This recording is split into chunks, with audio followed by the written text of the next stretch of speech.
بسم الله الرحمن الرحیم. زموږ نن موضوع ده چې د میسنجر څخه څنګه ویډیو کلیپ ډاونلوډ کړو.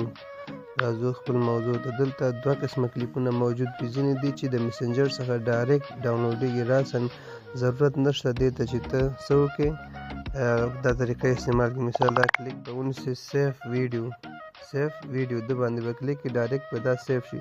بیا ځینې بل قسم کلیپونه دي چې مثال هغه کې سیف ویډیو نه راځي، کلیک کې سیف ویډیو نه راځي، سیف ټو فیسبوک راځي، فارورډ راځي، ډیلیټ راځي.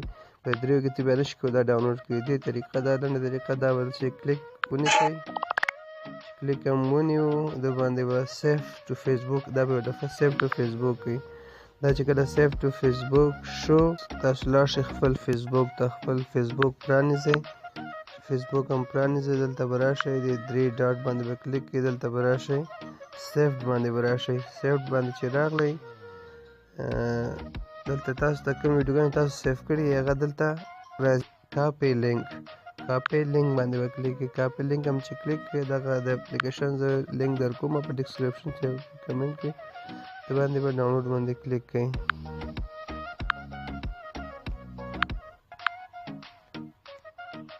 او د دې له لارې به راسن ډاونلوډ شي.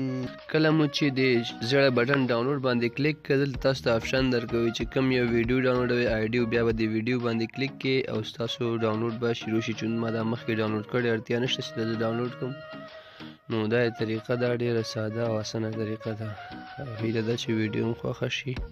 مونږ په دعاګانو کې یاد ساتئ.